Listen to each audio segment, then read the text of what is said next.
तो hello guys, आज जानेंगे हम कंसिस्टेंसी क्या होता है और मैं आपको बताऊंगा कंसिस्टेंसी होता क्या है। जो फंडेड पिप्स और फंडेड नेक्स्ट वगैरह और जो फंडेड अकाउंट होता है उसमें कंसिस्टेंसी रूल होता है 40%, 35%।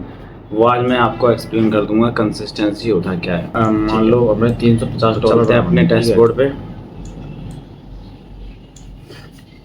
$350 बनाने तो हमें कंसिस्टेंसी कितनी रखनी होगी? कम से कम 35% फंडेड पिप्स में रहती है, तो 35% हम रखेंगे। ओके, तो अभी हमें चाहिए, मान लो हमने $70 का प्रॉफिट कर लिया। ठीक है, $70 का प्रॉफिट है ये। फिर उसके अगले दिन हमें $80 करना है।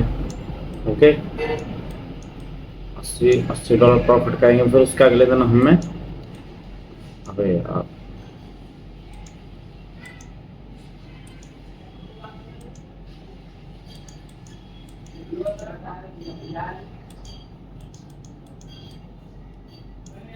उसके अगले दिन हमें $80 हो गए हमारे।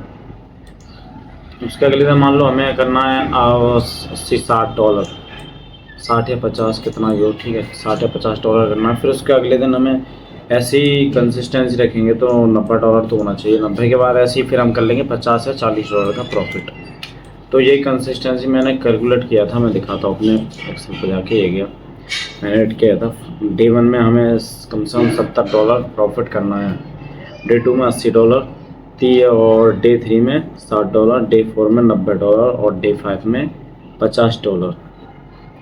और टोटल हो जाएगा $350। और सबसे बेस्ट डे है जो $90 का है, चौथे दिन में $90 का प्रॉफिट हुआ है, उसे हम कैलकुलेट करेंगे। ठीक है, $350 बैठ रहा है। अब हम 90 का भाग देंगे 350 में, तो वहाँ पे कैलकुलेटर निकल के आ जाएगा आपका कंसिस्टेंसी रूल। और ऐसे खुद देख सकते हो कंसिस्टेंसी। हम 100 पिप्स पे जाते थे, तो मैं दिखाता हूँ आपको 100 पिप्स।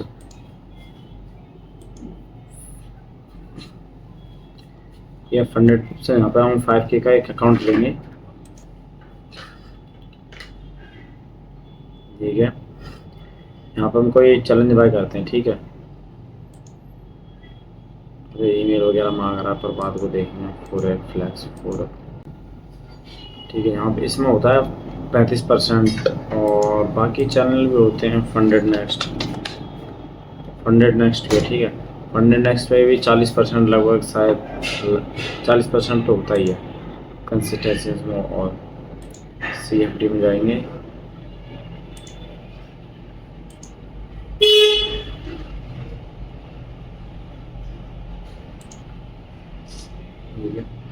क्या है स्टेप लाइट में, स्टेप 2 में जाएंगे हम। ठीक है, 5K का अकाउंट, 6K का शेयर, 6K का $44 का देंगे।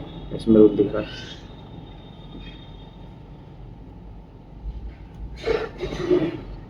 कंसिस्टेंसी अगर आपको समझ में आई हो तो कमेंट ड्रॉप मारना, नहीं आई हो तो आई होगी। इतना तो सिंपल है, मैंने बताया तो है यार। ये डे 1 में $70 करने, यानी 80, 90, $100 कर लोगे पहले दिन तो कोई दिक्कत नहीं है, बस 100 से ऊपर नहीं जाना है।